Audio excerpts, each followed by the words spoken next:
Hi everyone, it's Swank Ivy with another Letters to an Asexual. This is number 103.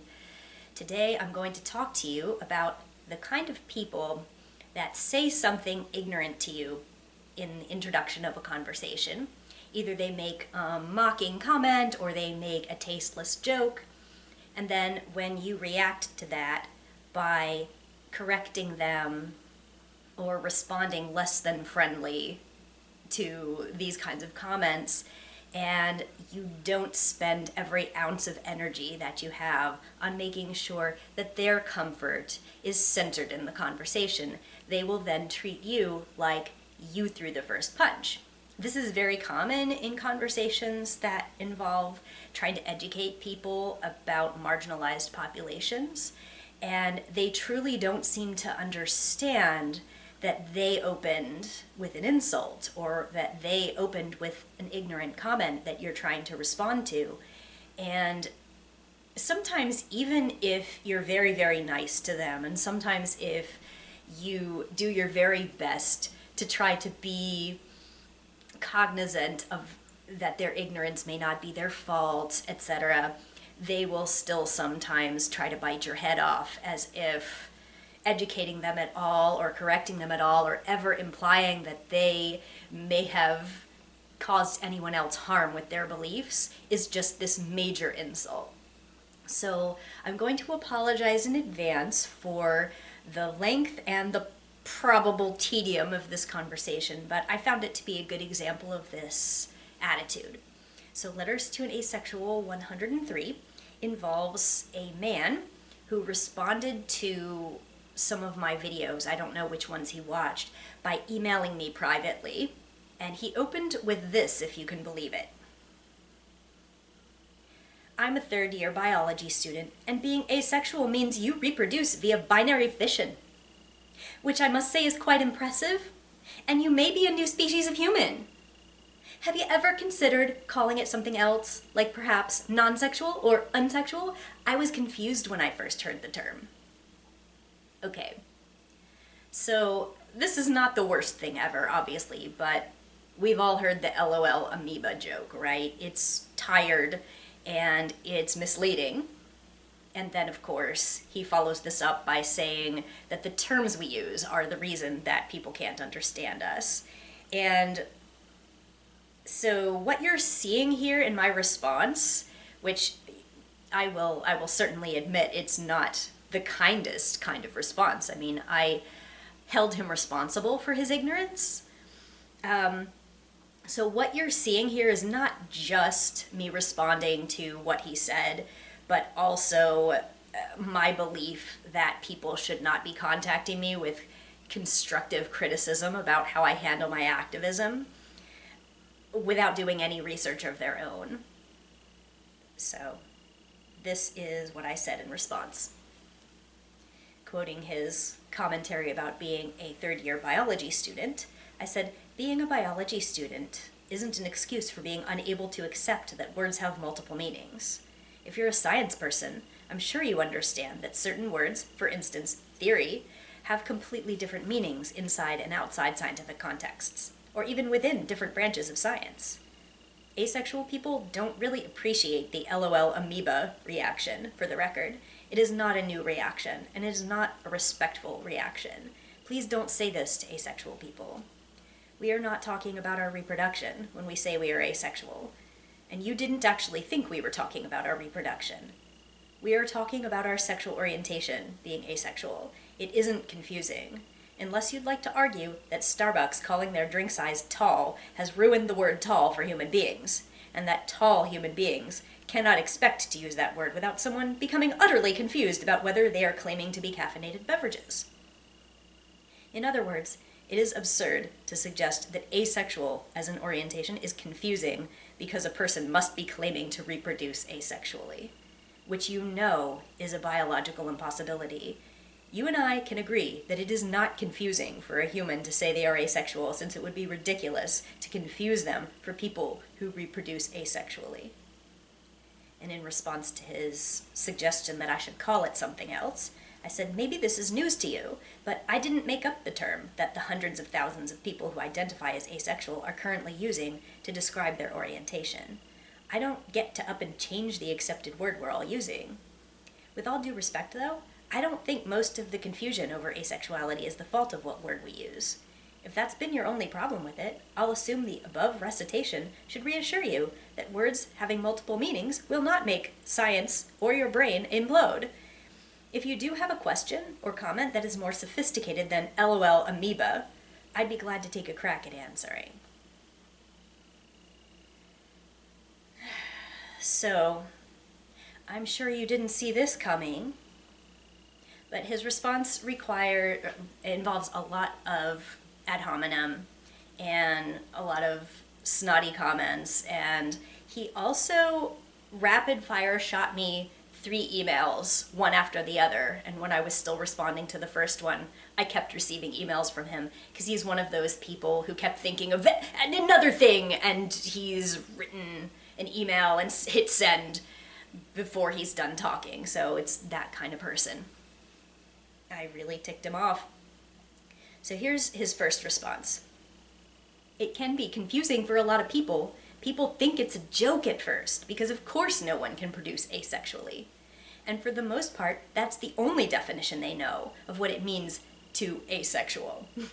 Despite being around asexuality content and questions relating to asexuality, it is not at all a common orientation. I was only wondering why the term asexual was chosen as opposed to a similar homosexual or heterosexual, perhaps the substitute being non-sexual. But thank you for jumping down my throat and exerting all sorts of examples and related situations to me, and I've seen some of your videos, and I don't know if you're trying to bait people in for content for one of your next Letters to an Asexual video. You don't need to be so proper and formal and pretentious, do you? It is confusing for a lot of people, believe it or not. Why not call yourself non-sexual? I'm sure you could write another unsuccessful novel of yours about it.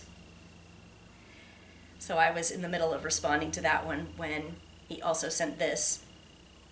Subject, amoeba. Don't get me wrong, I do appreciate the condescension. And then a third, all before I responded. How do you think words are created and changed? By people. If you started calling it non-sexual, maybe a lot more people would, and it would catch on. You're already basically a small spokesperson for it. And he quoted my comment that it may be news to him, but I didn't make the term up. And also the bit about being a biology student not being an excuse for not being able to understand that words have multiple meanings. He said, "Why are you so rude anyway? Do you not know how to converse with people?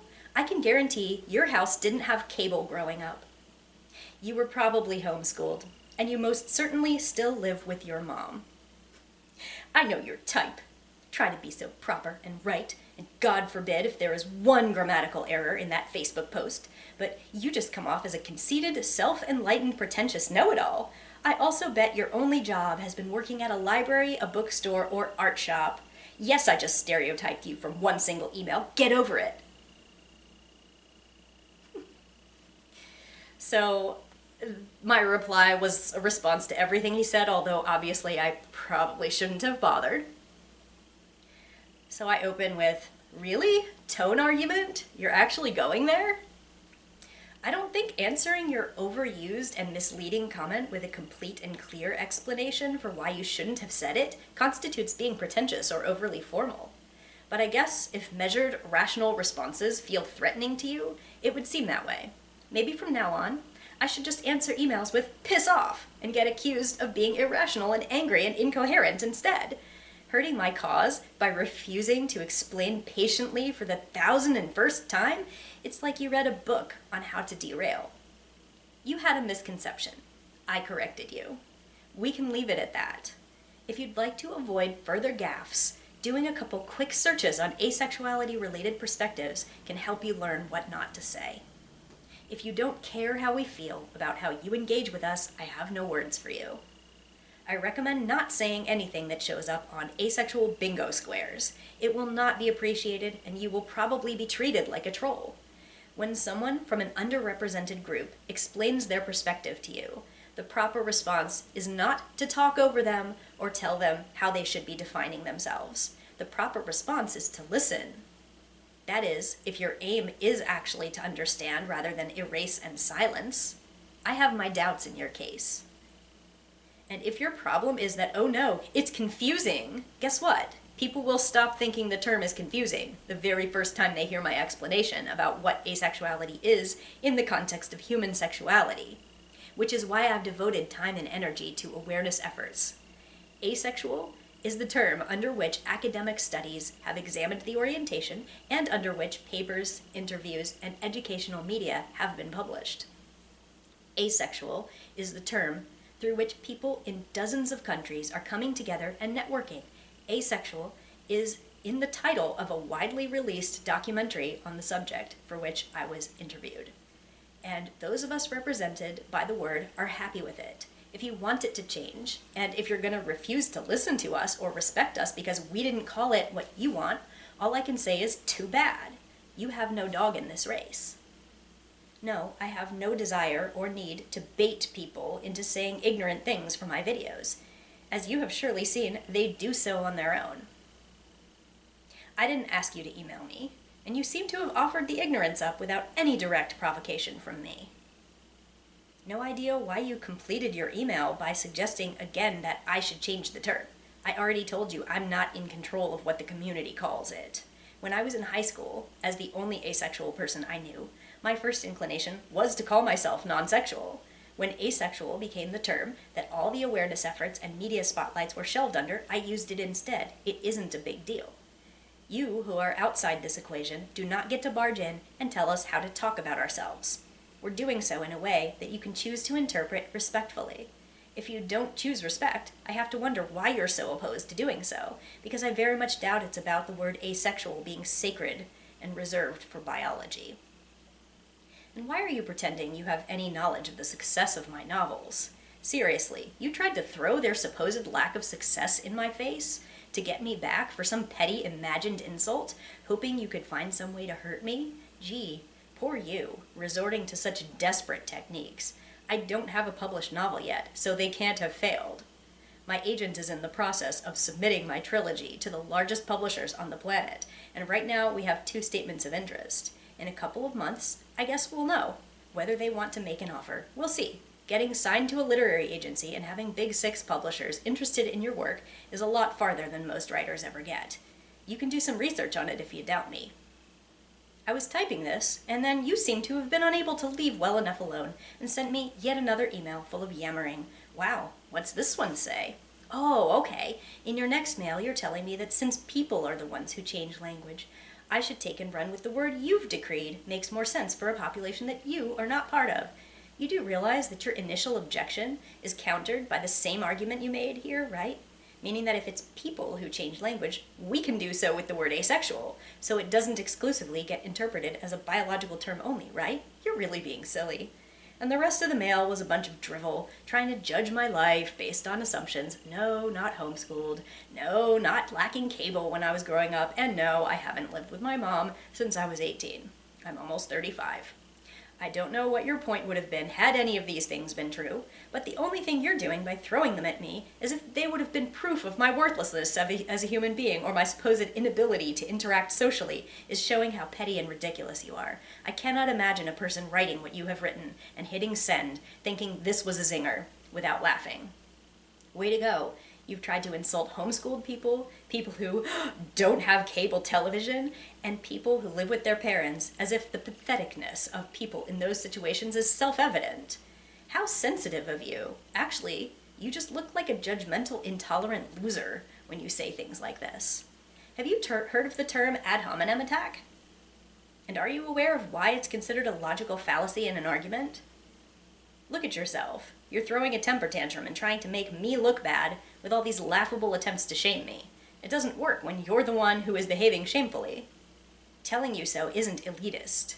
When someone's argument technique is to derail into tone arguments and personal insults to escape that they can't address the argument itself, they deserve to be told to sit in timeout. You have just committed the debate equivalent of saying that I am wrong because my mother is fat.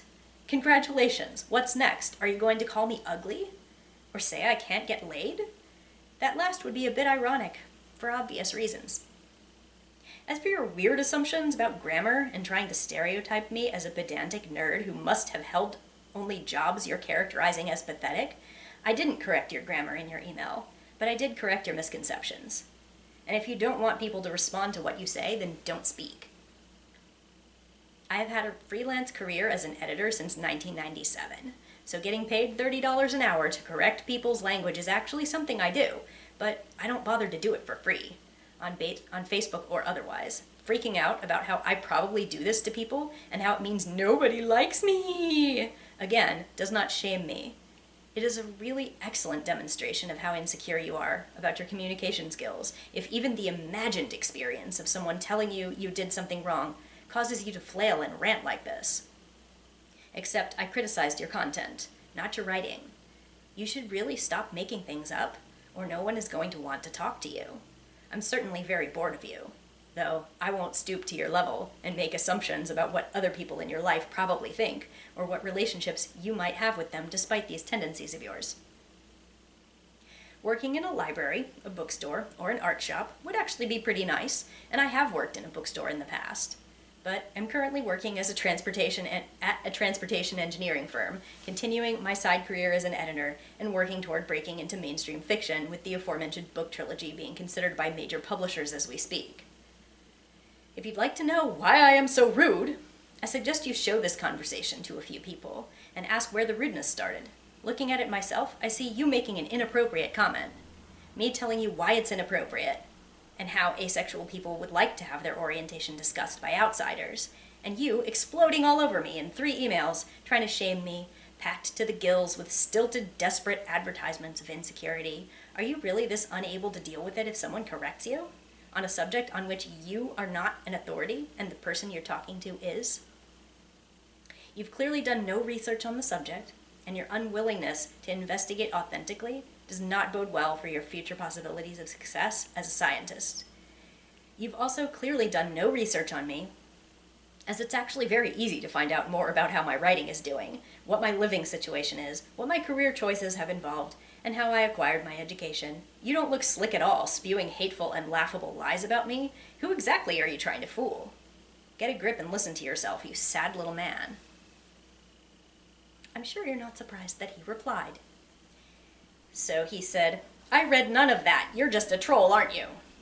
There's a lot of people out there who don't like long responses and will use the fact that you responded at all, or especially if you responded comprehensively, as evidence that you're just wrong automatically, or that it's just ridiculous that you got invested on something that affects your life and not theirs. And you'll see people being like, I didn't need an essay and stuff like that. I'm like, well then, why did you talk to me? So, I replied to him and I said, hang on to it and read it someday when you're a little more mature. You might learn something. He replied to that and said, I've learned a lot from you, more than you could have imagined, what not to be as a human, and how to treat people. Like the saying goes, learn from fools and from sages. You're the pretentious, delusional fool. I replied, kisses to you too, dear. You can't really learn from my so-called foolishness if you openly admit you won't even read it. And he's still not done. He said, no, from the first email, darling, unless you had a sudden epiphany and the last novel message was you realizing that being a rude Miss Know-It-all who gets a kick out of correcting this doesn't excuse you messages to people because clearly your life is dull and spent indoors in front of a computer, that I wouldn't waste my time reading it. Aren't you signed up at OkCupid? Clearly you can only make friends if that's what you want, but obviously it's going to draw attention to your sexual orientation, something you like. Obviously, considering it gives you something to do and videos to make in your otherwise dull, unfulfilling life.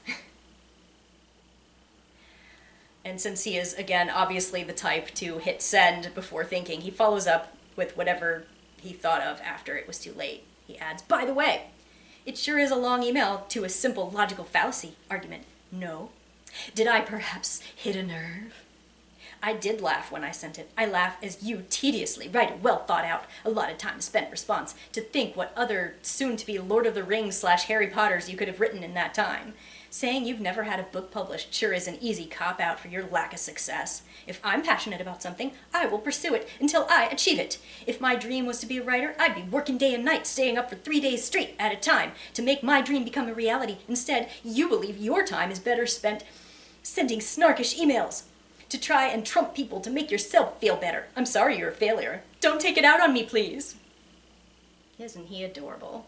This is my final reply. Quoting a rude Miss Know-It-All who gets kicks out of writing, correcting "this doesn't excuse you" messages to people. I said, I usually correct people when they say something ignorant and misinformed. Considering you opened your contact with me by sarcastically saying I must be a new miraculous kind of human, before insisting that asexual people, a group to which you do not belong, should adopt terminology you've assigned them, I think it's only fair that I explain why you're wrong. And you are. And quoting, because clearly your life is dull and spent indoors, gives you something to do, videos to make in your otherwise dull, unfulfilling life, I said, oh, of course. Since the only thing you've ever bothered to check out about my life constitutes the entirety of what I do, you aren't fooling anyone, you know, when you pretend to know about their lives, while clearly speaking directly out of your ass. Saying you never had a book published, blah, blah, blah, blah. I would stay up late and work 3 days straight to make my dream a reality. I don't know what this means. I have already written the book, which is currently being considered by publishers. There isn't any work left to do on that front. I can't make the world's largest publishers read my book faster, or make a decision to sign me by staying up late. You don't know how this works at all, and it shows, so you should stop demonstrating your ignorance so baldly. Then, quote, it's going to draw attention to your sexual orientation, something you like, obviously. I'm one of the world's most well-known asexuality awareness activists. I discuss this subject on purpose by my own choice. I've been in a documentary movie, interviewed in several mainstream magazines, published articles on the subject half a dozen times, have been invited on television thrice, and will be presenting at a conference early next year. I think it's safe to assume that I like to draw attention to the subject, and I will be happy to educate if I'm approached respectfully.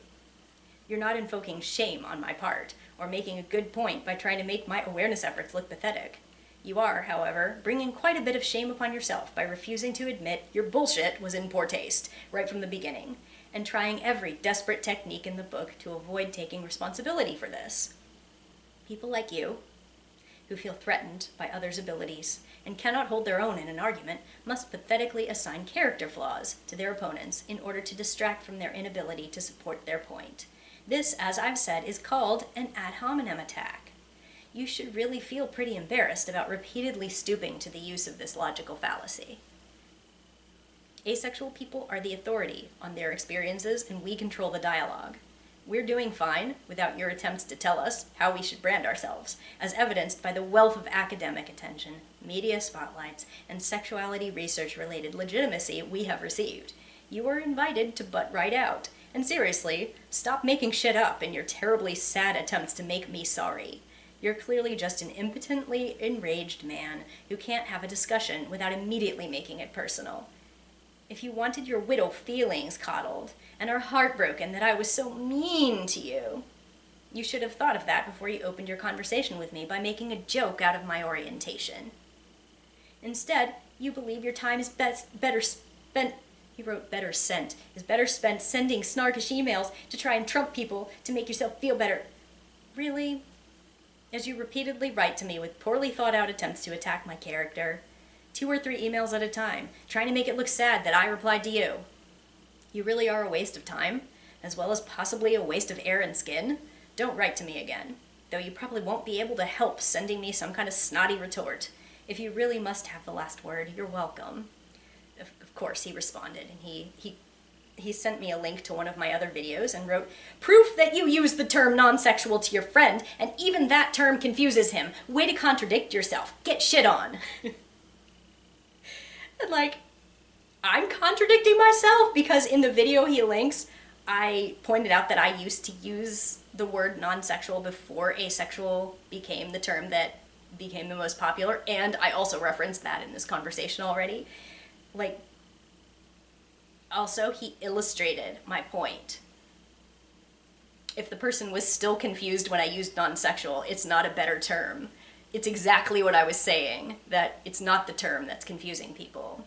If we used a term that he thinks is the one that makes the most sense, it's not like all of the people who have a problem with us would suddenly be like, oh, I get it.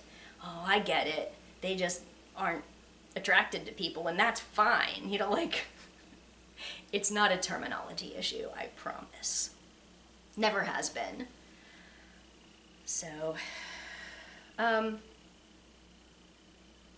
yeah, I've been in quite a few other conversations that begin like that, that they make a joke, they make some tasteless comment, they splash ignorance all over you, and they don't seem to be aware that that can be hurtful, that can be harmful.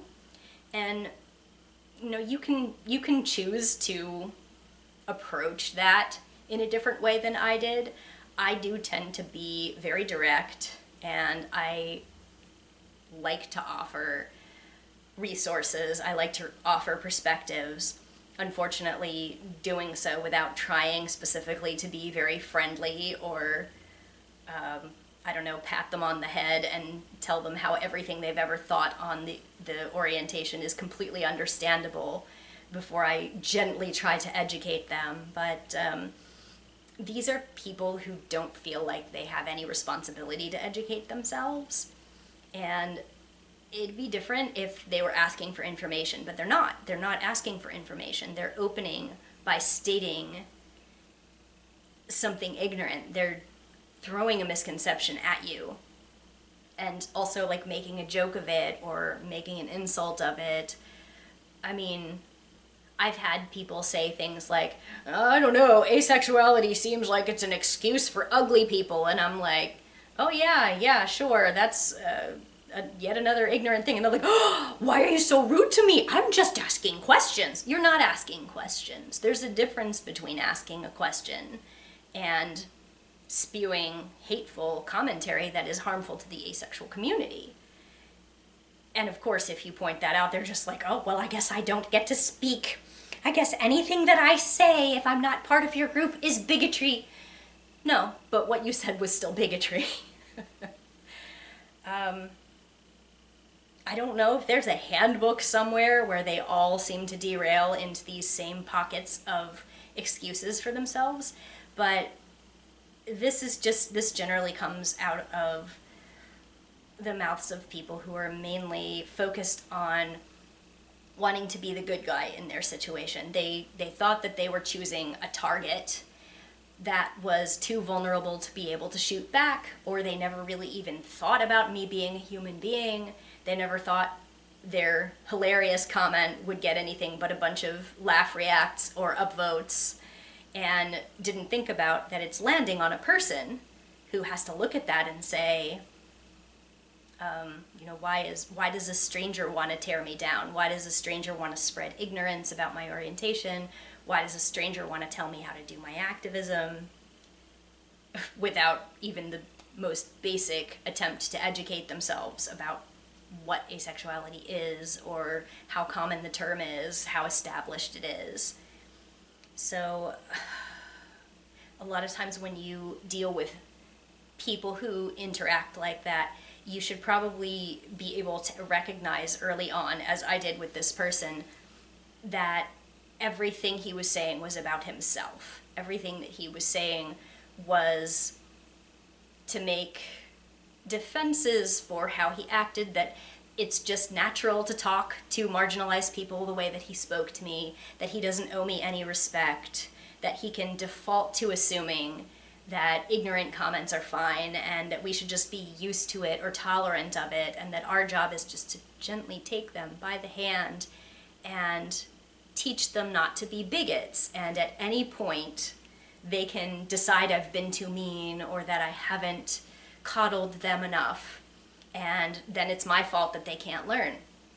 You see it all the time, and the fundamental reason that they're like that is that they don't believe us, they don't want to help us, they are fundamentally more focused on that their orientation or whatever their majority group is right, and that we're deviants from it, and that we exist with their permission, or that they can just choose to accept us or not, which will have so much more of an impact on our community versus theirs.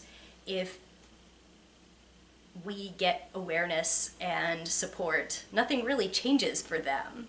If we get shit on, as his email wished on me, a lot changes for us and nothing changes for them. They have, like I kept saying, no dog in the race, no stake.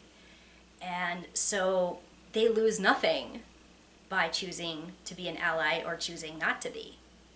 And because of that, they feel like we need to beg them or treat them like they're above us. And that needs to end.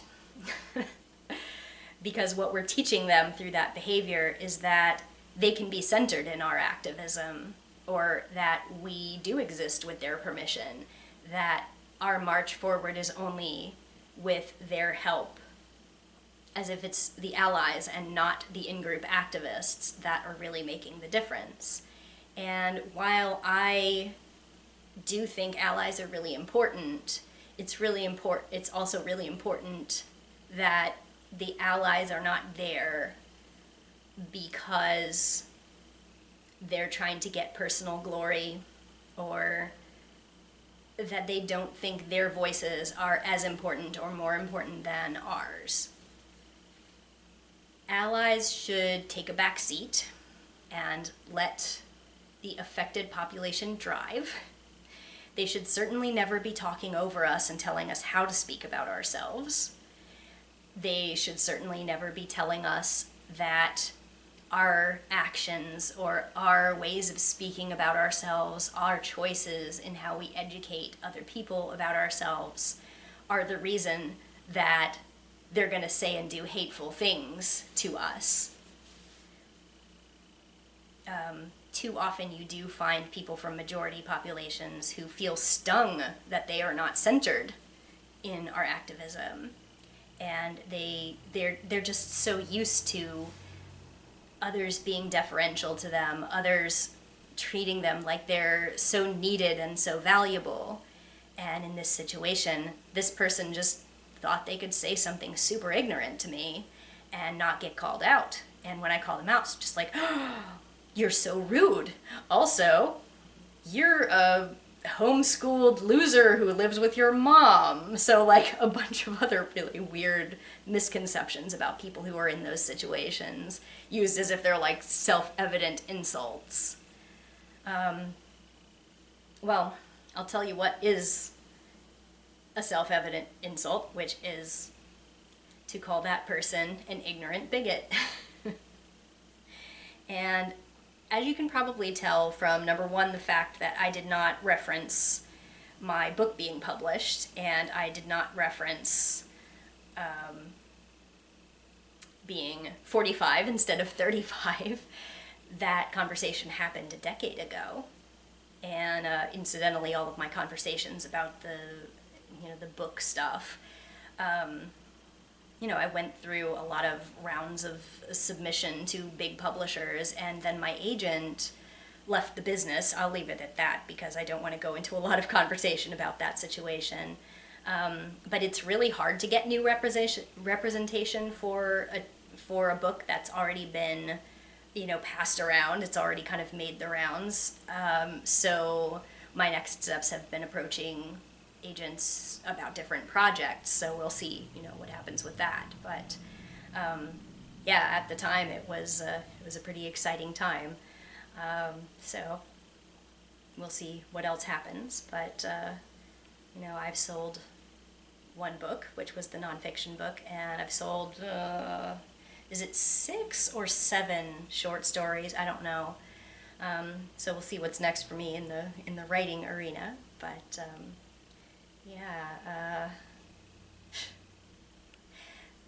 as an aside, that whole ramble that he gave about how I would stay up late and I would work really hard, I'm like, I already did that part. Like, you don't know anything about how this works. I already got to the part where I had done as much as you needed to do to, to approach the next step in a mainstream book deal. And it's pretty common for even for the very small percentage of authors who are pursuing mainstream publication with a major company who manage to get an agent. Like it's pretty common for the book to not sell. It's also common for it to sell, but it's really not an uncommon story. So it's just also true that a lot of people really never even get that far. It's really tough out there. It's really hard. So, as another aside about writing related stuff, if I'm approaching completing the next book that I'm going to be trying to put out there, and I know some of the people who watch this have liked some of my other writings, not even just my nonfiction and stuff. So if you wanted to put your name in the hat as one of the test readers, I will probably be looking for test readers at some point. It's just kind of off topic of this this channel, so I don't want to talk too much about it. But I'm working on trying to wrap up. I can't say it's going to necessarily be super soon, but I'm going to be wrapping up a young adult queer novel about some high school age girls, that one of them is an alien and one of them is a human, and they are exploring a relationship with each other. So, and there's probably an asexual side character in it, but right now it's inconclusive, so. Yeah, I do write queer romance sometimes, and that's been fun. So, anyway, if you are interested in that, I would love to hear from people who are interested in, doing some beta reading or something like that, but don't get too excited about it right now because it's not ready. So, yeah, I guess I'll just wrap it up there. And once I have another ignorant person to share with you, I will make another video. Thanks for listening.